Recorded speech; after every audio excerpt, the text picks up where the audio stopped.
Voyons maintenant le problème de la trisection de l'angle, donc un des grands problèmes de géométrie résolu au XIXe siècle. On se donne un angle θ, IOA, géométrique. θ n'est pas nécessairement constructible. Donc lui, il est donné.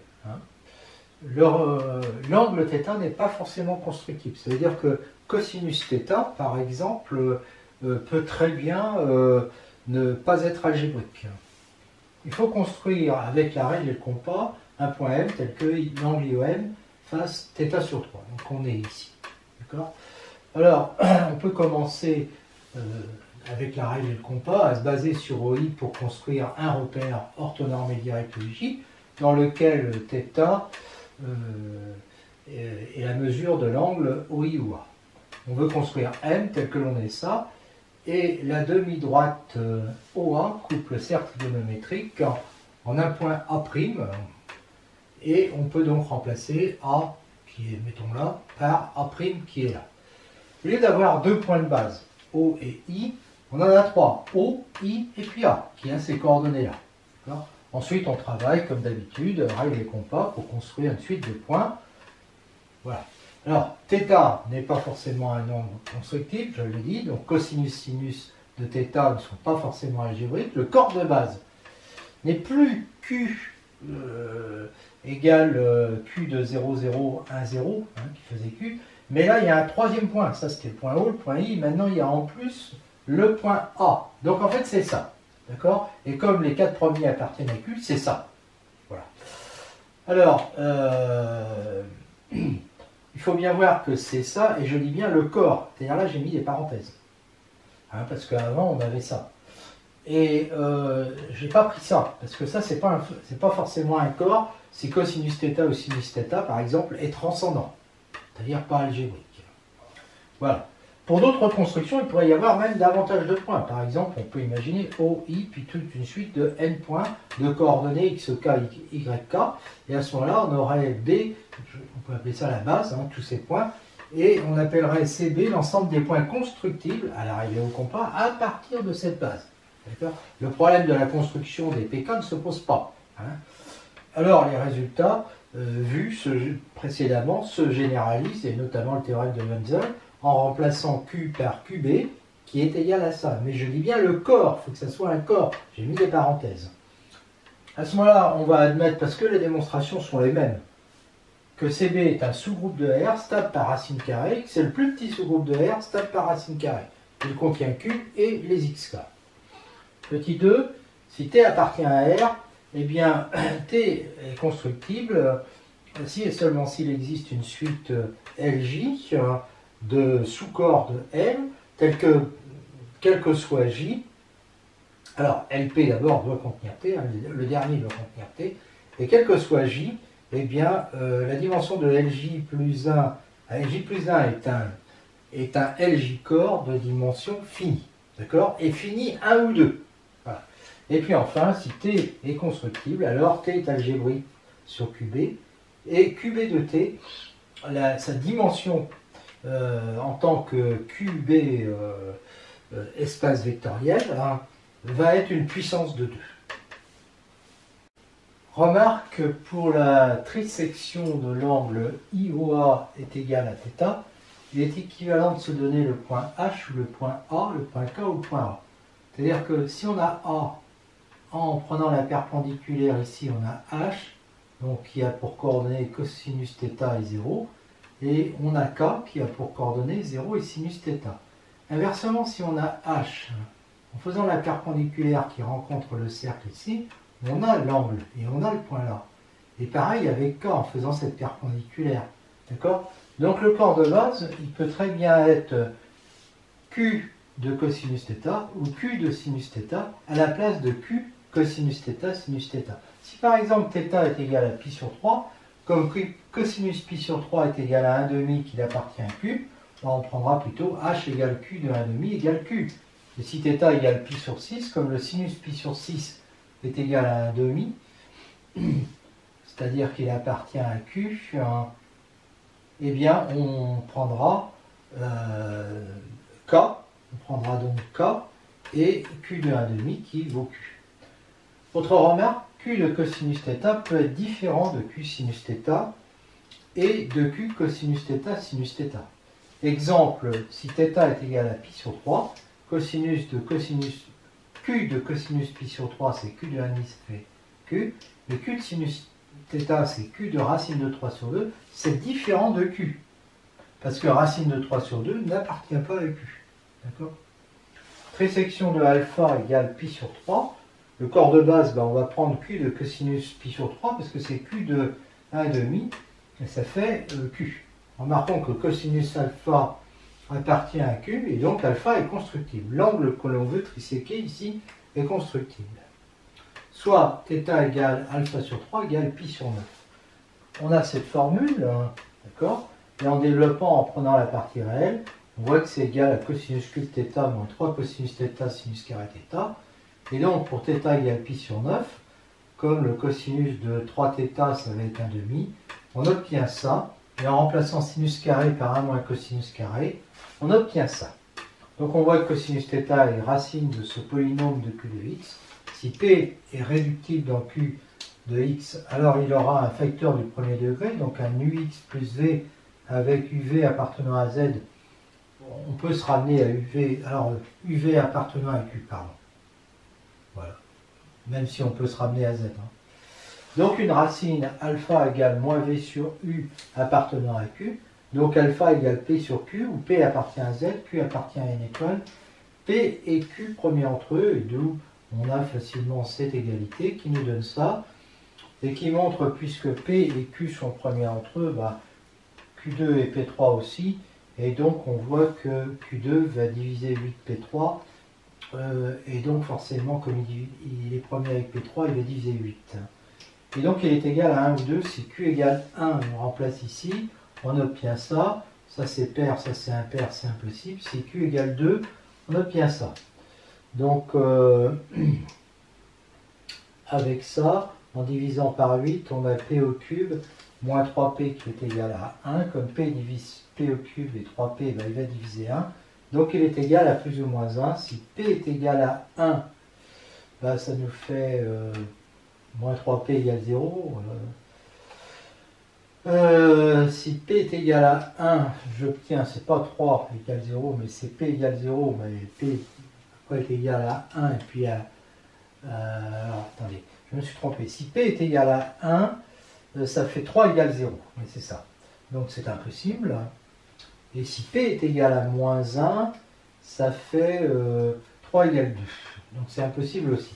Donc P est irréductible dans Q de x. Donc P de cosinus θ égale 0. Et donc cosinus θ est parce que comme il est irréductible, il est de degré minimal pour annuler cosinus θ, et donc cosinus θ est algébrique de degré 2 sur Q. D'accord? Et on a Q de cosinus algébrique de degré 3, parce que c'est un polynôme de degré 3, pardon.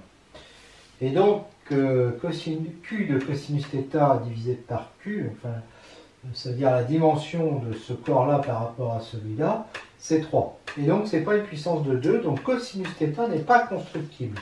D'accord? Ce qui veut dire que pi sur 9, parce que ça c'est cosinus de pi sur 9, pi sur 9 n'est pas un nombre constructible. Donc la trisection de pi sur 3 est impossible, parce que si la trisection était possible, eh bien comme au point de départ on a un nombre constructible, on aurait à la fin θ égale pi sur 9 constructible, or il ne l'est pas. Donc là, en fait, on a un exemple d'un angle qui est constructible, d'une trisection qui est impossible, qui n'est pas réalisable avec la règle des compas, d'accord? Et en fait, à la fin, un angle qui n'est pas constructible. Mais de toute façon, on n'a pas réussi la trisection de l'angle.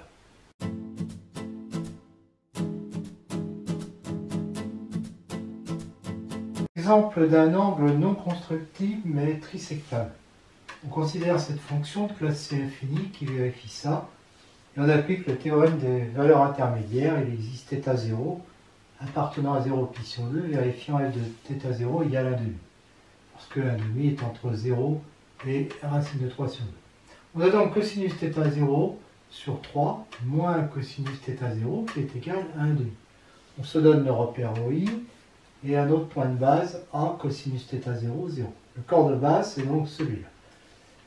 B, qui a comme coordonnée 1,5 plus cosinus θ 0, est constructible à la règle au compas à partir de OA.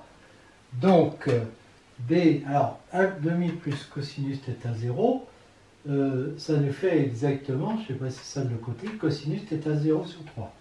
Donc, le point B a pour coordonnée cosinus θ 0 sur 3, 0, bah, il est donc constructible à la règle au compas. Donc, θ 0 est trisectable. En fait, on a θ 0 ici, on met ici c'est cosinus de θ 0, on rajoute 1,5, on relève, et là on a θ 0 sur 3.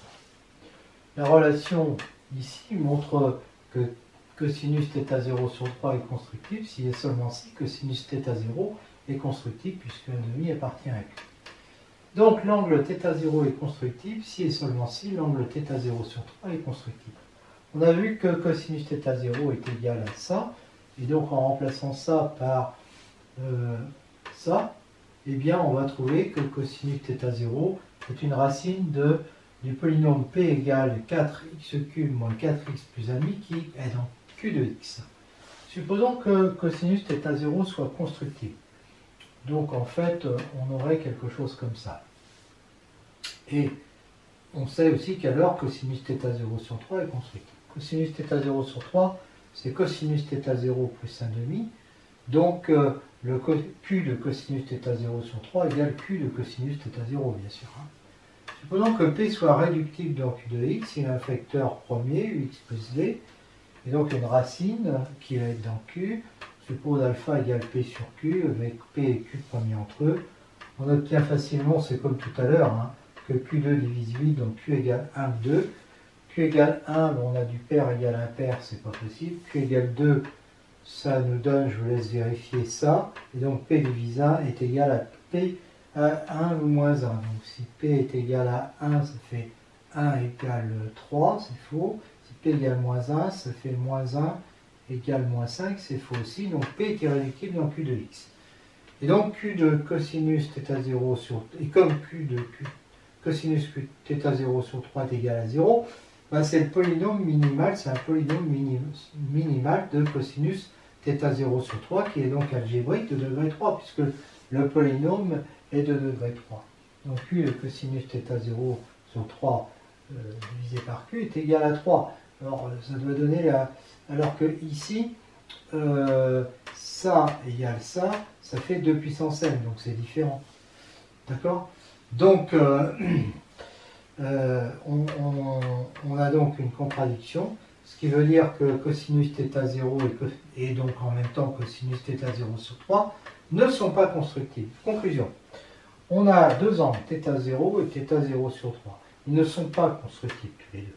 Mais quand on se donne θ 0, eh bien on trouve θ 0 sur 3 à la règle compas, avec des constructions à la règle compas. Ce qui veut dire que l'angle θ 0, une fois donné, est lui trisectable.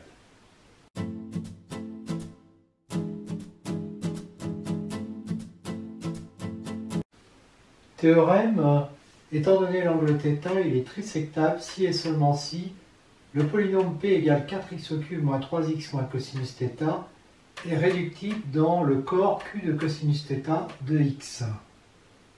Donc à un facteur de degré. Démonstration. Dans ce sens-là, on suppose θ trisectable, donc cosinus θ sur 3 constructible à partir de cosinus θ, donc de degré 2 puissance n sur k égale q de cosinus θ, c'est-à-dire que l'on a ça. Donc racine d'un polynôme minimal P min de degré 1 ou 2 dans k. On a déjà vu que cosinus θ est égal à 4 cosinus cube θ sur 3, moins 3 cosinus θ sur 3. Donc cosinus θ sur 3 est racine de ce polynôme qui appartient bien à k de x, puisque cosinus θ est dans k, et puis là on est dans q, donc dans k. Cosinus θ sur 3 annule P, donc P de degré 3 est multiple de P min qui est de degré 1 ou 2, donc P est réductible dans k de x.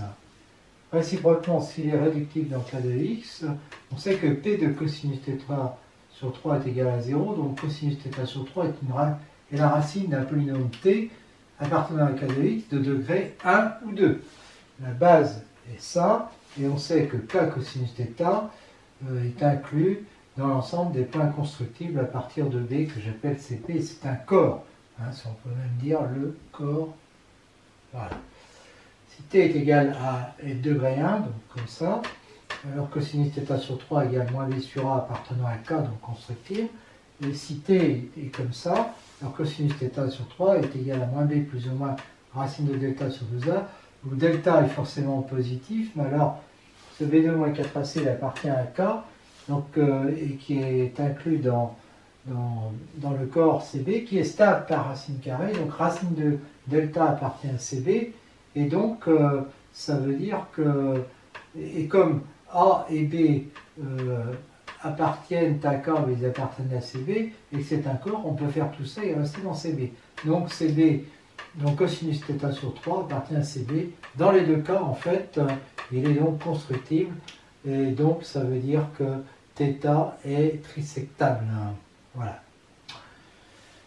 Remarque, l'angle θ si l'angle θ est trisectable, alors l'angle θ sur 2 puissance n est trisectable, quel que soit n appartenant à n.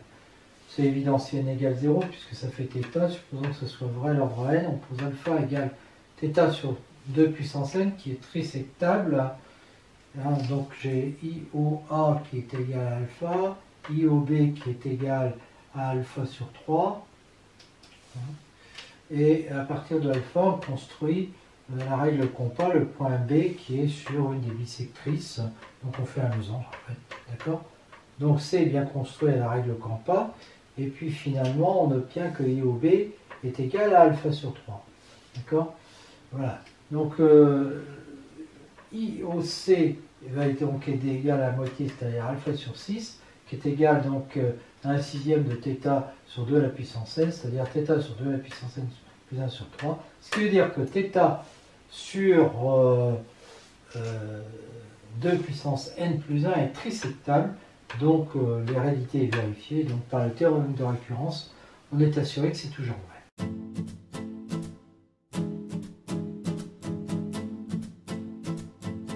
Les angles de pi sur 2 puissance n sont constructibles, quel que soit n appartenant à n, ça on le sait, parce que 2pi est constructible, donc on peut diviser par 2 et par n'importe quelle puissance de 2. Théorème de Gauss-Wenzel, si p est un nombre premier supérieur ou égal à 3, l'angle 2pi sur p à la puissance alpha avec alpha supérieur ou égal à 1 est constructible si et seulement si alpha égale 1, et p, qui est déjà premier, est un nombre premier de Fermat, c'est-à-dire un nombre de cette formule. Voilà. Alors les nombres Fermat, on en parlera dans une autre leçon. Évidemment, tous les nombres premiers ne sont pas de Fermat et tous les nombres de Fermat ne sont pas premiers. La démonstration utilise les polynômes cyclotomiques, on va la faire juste après. Théorème de Gauss, alors on l'appelle comme ça, celui-là je l'ai appelé comme ça. Les polygones réguliers inscriptibles à n côtés. Alors à n côtés, les côtés, il faut qu'il y en ait quand même au moins 3, hein, sont ceux tels que n est égal à 2 puissance q. Donc pour en avoir au moins 3, ben, il faut prendre q supérieur ou égal à 2. Ou de cette forme-là, là q appartient à n, ou les PJ sont des nombres premiers de Fermat 2 à 2 distincts. 2pi sur n est un nombre constructible si et seulement si n est égal à ça. Là, q peut être supérieur ou égal à 0, c'est pas un quadrilatère. Hein. C'est pas un polygone, donc il n'y a pas forcément, il n'y a pas d'histoire d'avoir 3 côtés, quoi. Où n égale 2 puissance q, produit des PJ, où les PJ sont des nombres premiers de Fermat. Bon, ben, démontrer l'un, c'est démontrer l'autre, hein, de toute façon. Soit n égale 2 puissance q, donc q supérieur ou égal à 2, hein, c'est-à-dire on prend la décomposition en produit de vecteur de premier de n. Donc soit elle est comme ça, soit elle est comme ça, soit elle est comme ça. Alors, dans le premier cas, bah, 2pi sur n c'est constructible, et puis si q est supérieur ou égal à 2, ça nous fait un quadrilatère qui est constructible. Dans le second cas, 2pi sur n est constructible si chacun des 2pi sur pi à la puissance alpha i est constructible. Donc chaque alpha i doit être, ce qui équivaut à dire que chaque alpha i est égal à 1 et que pi est un nombre premier de Fermat. Et donc on se retrouve avec ça. Dans le troisième cas, 2pi sur n est constructible si et seulement si 2pi sur 2 puissance q est constructible, mais ça c'est toujours vrai. Et puis chacun des 2pi sur pi à la puissance alpha i est constructible, donc ce qui équivaut à dire que chaque alpha i est égal à 1 et pi est un nombre premier de Fermat. Donc on obtient le résultat. Alors maintenant, regardons les cas qui nous manquaient entre 1 et 20. Alors on ne savait pas, on n'avait rien dit sur 2pi sur 7. 7, c'est pas 1, c'est 1 plus 6. Et 6, c'est pas une puissance de 2, donc c'est pas un nombre de Fermat. 9, c'est 1 plus 8. Alors 8 est une puissance de 2, mais son exposant 3, c'est pas une puissance de 2, donc c'est pas de Fermat. 11, c'est 1 plus 10, c'est pas une puissance de 2, donc pas de Fermat.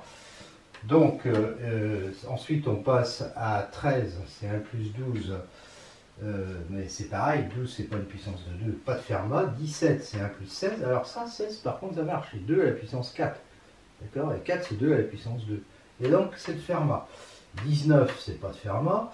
Donc en fait, on voit que seul 2pi sur 17 est un angle constructible à la règle au compas. Et donc le quadrilatère, pas le quadrilatère, le polygone régulier à 17 côtés est constructible.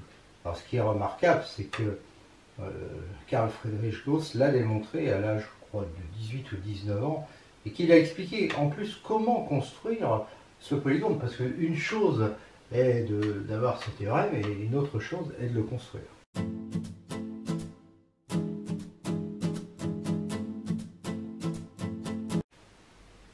On va démontrer maintenant le théorème que j'ai appelé Gauss-Fonsel, donc qui dit que, je l'ai énoncé tout à l'heure, si θ est constructible, si et seulement si P est un nombre de Fermat. On va le démontrer en deux temps. Donc, premier temps, dans ce sens-là. Donc, j'ai cet angle-là, qui est constructible, et je dois démontrer que P est de Fermat. Je m'appuie sur les démonstrations qu'il y a dans l'excellent livre de Carrega, publié aux éditions Hermann. Je vous recommande ce livre. Je pose n, θ, oméga, qui vérifie ça. L'angle est constructible, et donc j'ai un corps ici, qui est aussi un espace vectoriel dont la dimension par rapport à Q est de 2 puissance n, puisque l'angle est constructible. On sait que le polynôme cyclotomique psi n, alors on fera un chapitre sur les racines n de l'unité, et donc là j'admets pour le moment ce résultat, qui est égal au produit des x moins ce truc-là, et ce truc-là c'est quoi? C'est les oméga k qui engendrent le groupe des oméga n. Voilà. Donc, et pour ça, il faut que k soit entre 0 et n et que k et n soient en premier entre eux. Eh bien, c'est le polynôme unitaire minimal qui est annulé par oméga. Donc, ça, c'est un résultat de cours. Cosinus θ est égal à ça, bien sûr, le produit aussi. Donc, oméga bar sont solutions de ça. Et cette relation montre que cosinus θ appartient au corps Q de oméga. Et que, alors, ce polynôme-là, qui est un polynôme de Q de oméga, à cause de ça, va être le polynôme minimal de oméga. Pourquoi? Parce que si ça ne l'était pas, il y aurait un polynôme de degré 1, il y aurait une relation comme ça, et du coup, oméga appartiendrait à Q de cosinus θ, c'est-à-dire serait dans R, ce qui est faux parce que là j'ai P qui est un entier premier, j'ai alpha supérieur ou égal à 1, et j'ai P qui est un entrée premier supérieur ou égal à 3, donc je ne peux pas avoir cet angle-là qui soit égal à Kpi, parce que sinon j'aurais Kp puissance alpha qui serait égal à 2. Voilà. Donc j'ai bien, ça c'est le polynôme minimal, et donc j'ai cette relation-là. Et de cette relation-là, je tire facilement celle-là, et qui me donne ça. Mais Q de oméga divisé par Q, c'est le degré, puisque c'est le polynôme minimal qui est annulé par oméga. C'est donc le degré du polynôme cyclotomique, et ça, je sais que son degré, c'est phi de n, c'est-à-dire le nombre d'éléments k, compris entre 0 et n, tel que oméga puissance k soit, tel que k et n soient premiers entre eux. Et donc, alors ça par contre, on l'a déjà fait, ce chapitre, sur la caractéristique de l'air. On sait que phi de n, quand p est premier, est égal à ça. D'accord? Et donc j'ai cette relation, ça qui est égal à ça.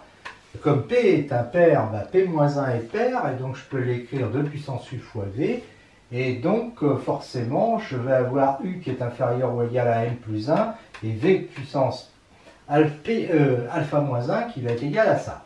Bon, P est impair, V est impair, et donc, et ça c'est pair, sauf si les exposants sont nuls, et donc ça va me donner que l'exposant est nul, alpha égale à 1, puis là aussi, et donc j'ai alpha égale à 1, V est égal à 1 forcément, M plus 1 moins U est égal à 0, et donc j'ai P qui va être égal à 1 plus 2 puissance U, puisque P va être égal à 1 plus 2 puissance U fois 1. D'accord? Donc le U, je recommence avec U, je peux l'écrire sous forme d'un truc pair fois B, et B qui est impair, et donc je vais avoir une relation comme ça. P est égal à 1 plus 2 puissance A puissance B. Alors B est impair, justement, donc 1 plus X puissance B peut s'écrire comme ça, d'accord? Voilà, dans Q de X, et si je remplace grand X par 2 à la puissance 2 puissance A, qu'est-ce qui va se passer? C'est que là j'aurai 1 plus 2 à la puissance 2 puissance A à la puissance B, c'est-à-dire j'aurai P.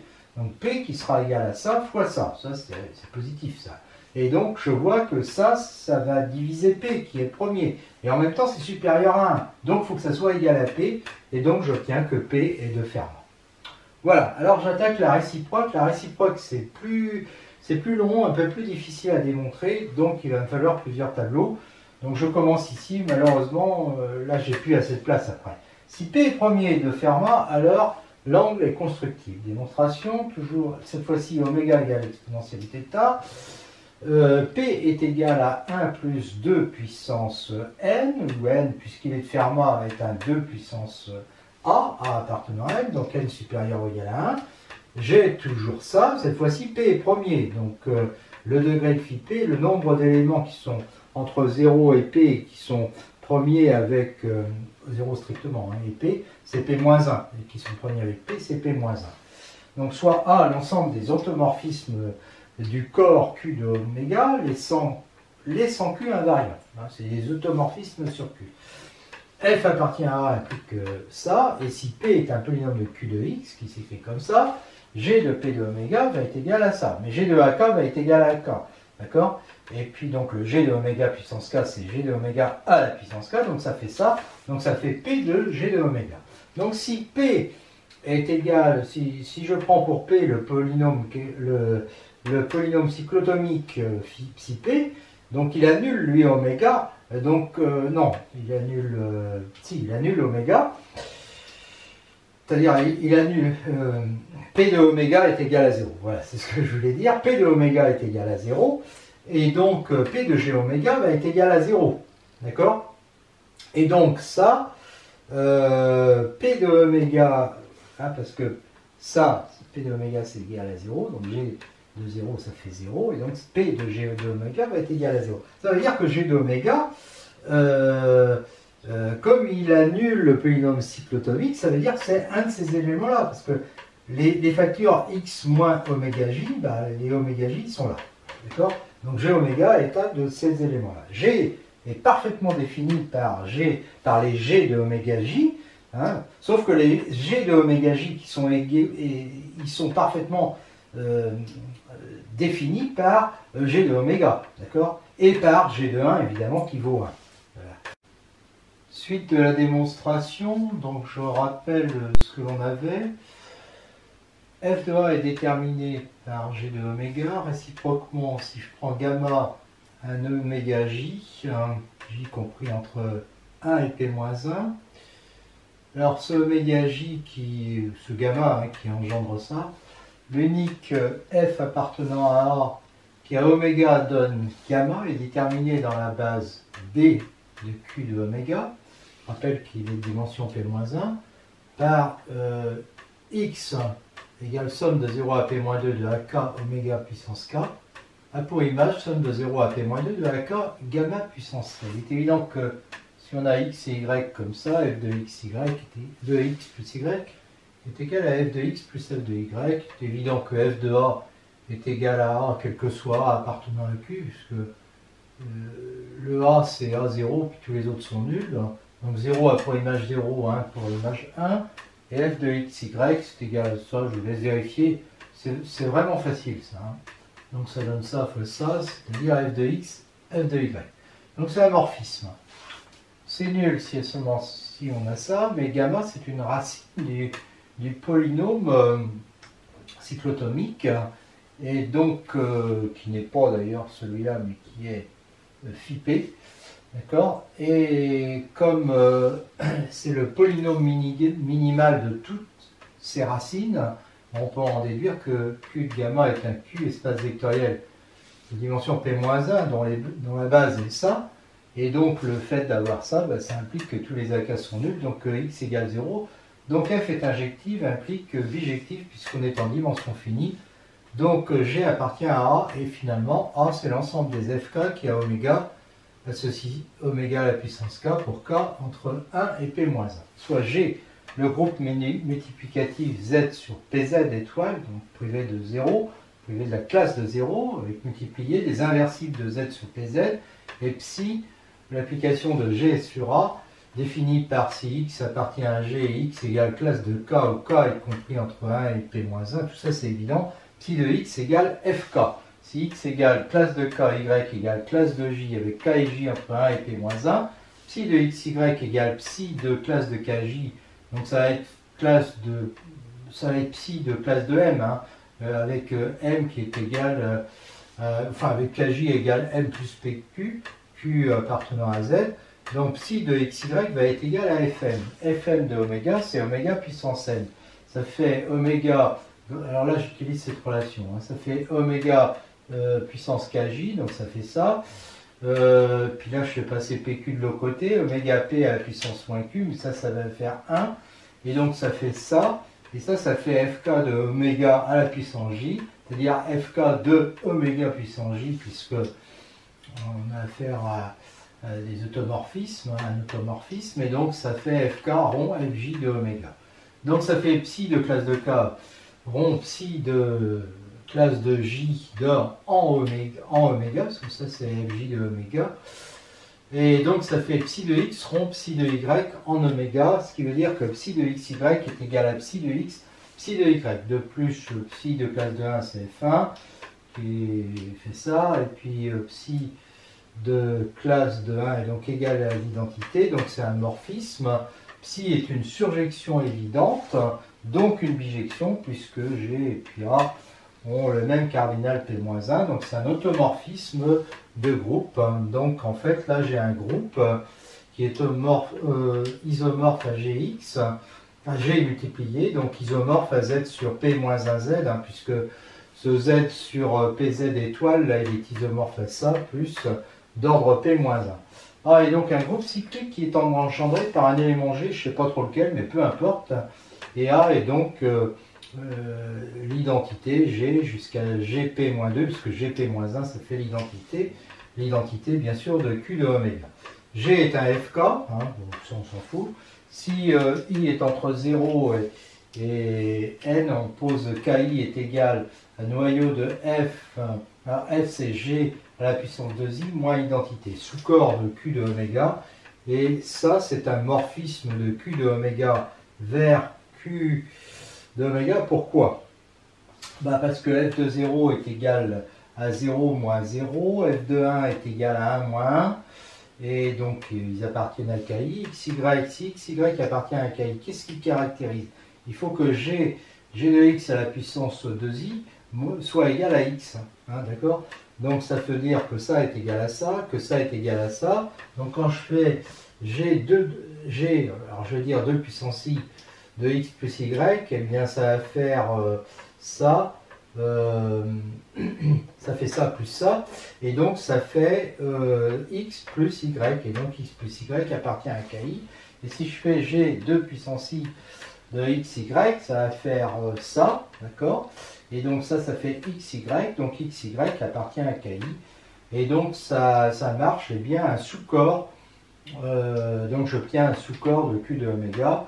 Et si I est entre 0 et n-1, et bien K appartient à ki implique que G à 2 à la puissance I de x est égal à x. Donc G de 2 à la puissance I plus 1, ben ça va faire ça, 2 puissance I fois 2, et donc ça fait ça. Donc j'applique d'abord ça à x et ça fait x, puis je réapplique et ça fait encore x. Donc ça fait x. Donc si x appartient à ki, ça fait x aussi. Donc x appartient à ki plus 1. Donc j'ai ki qui est inclus dans ki plus 1. La suite maintenant, donc je rappelle qu'on a tout ça avec ces inclusions. Et on veut montrer que K0 est égal à Q. Alors K0 c'est ker de G moins identité. Les éléments GK de A sont définis par GK de oméga et sont des oméga J. Donc en fait, on a cette égalité.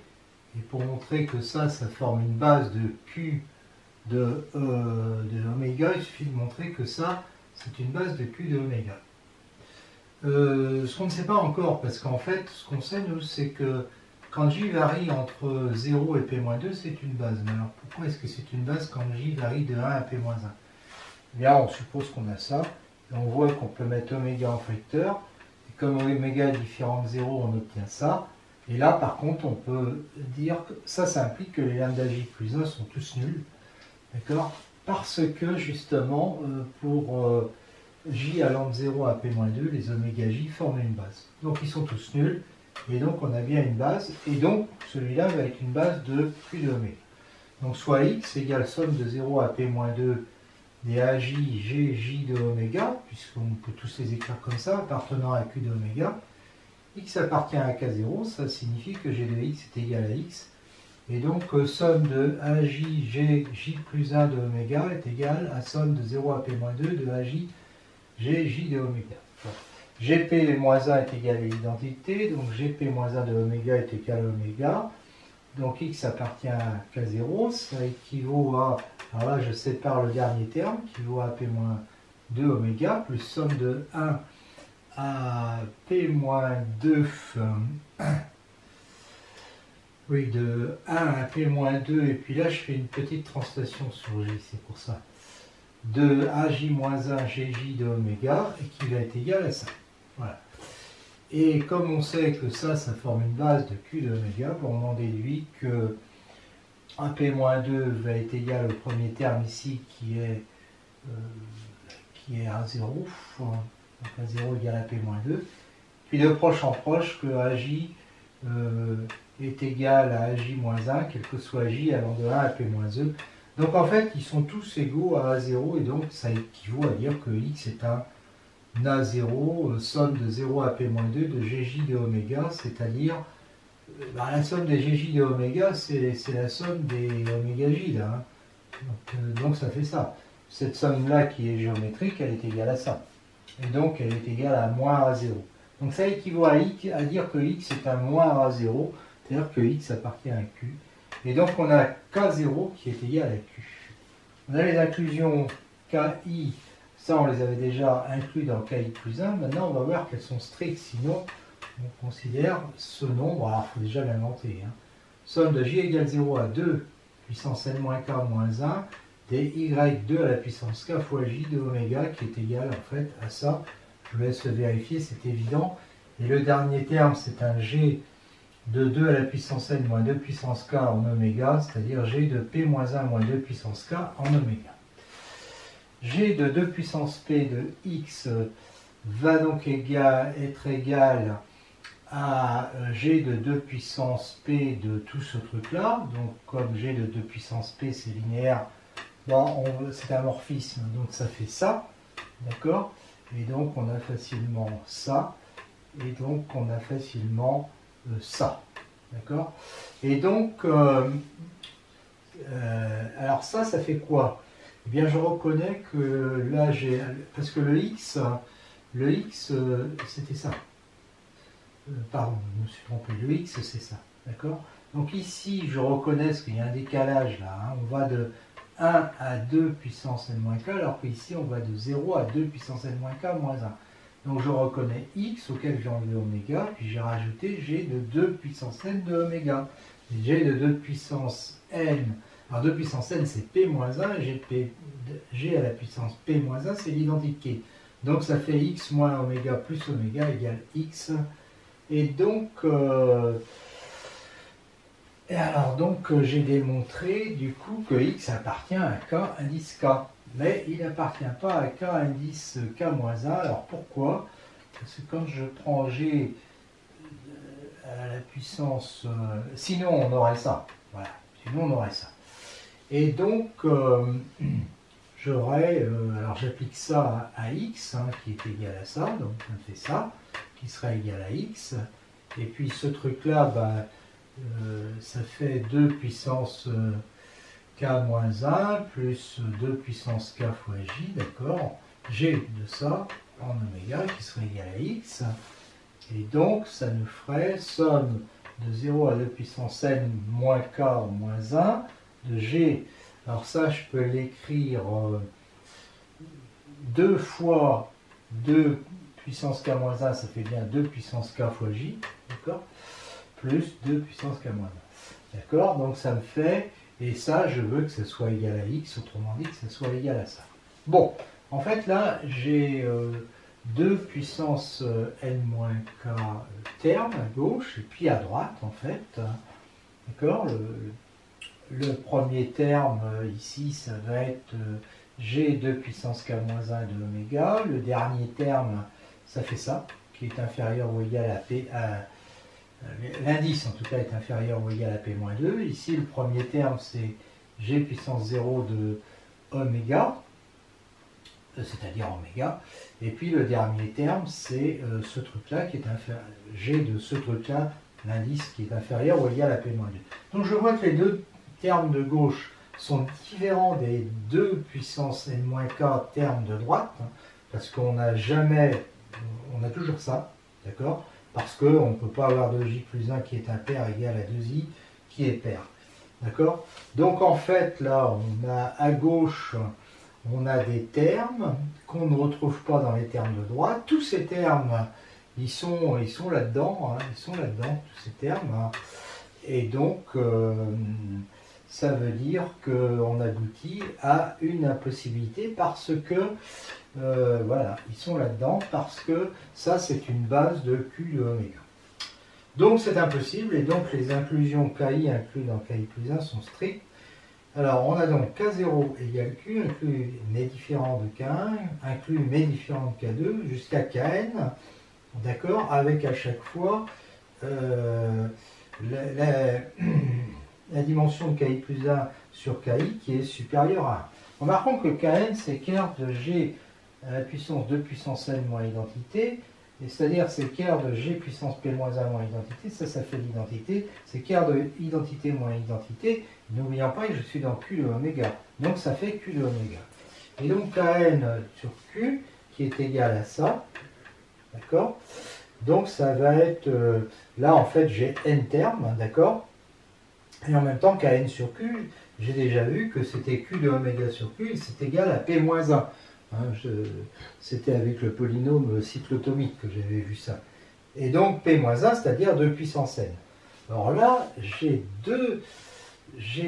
n termes, d'accord, n facteurs, qui sont tous supérieurs ou égaux à 2, et quand je fais leur produit, ça fait 2 puissance n, ça veut dire que chacun est égal à 2. Et donc, d'après le théorème de Wenzel, j'en déduis qu'oméga égale exponentielle iθ est constructible, et donc que cosinus θ qui est égal à 1,5 d'exponentialité θ plus 1 sur exponentialité θ, et donc qui appartient à Q de oméga, est lui aussi constructible.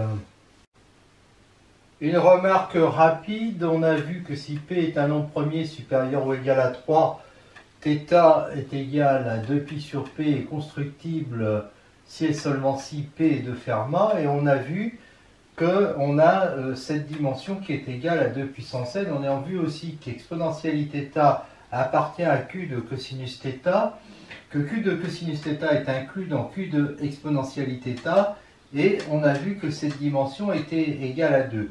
Donc quand on applique cette formule-là, en remplaçant par 2 puissance n et par 2 ici, eh bien on trouve que Q de cosinus θ par rapport à Q, je me suis trompé, c'est ça qui est égal à 2, eh bien on trouve que ça fait 2 à la puissance n-1.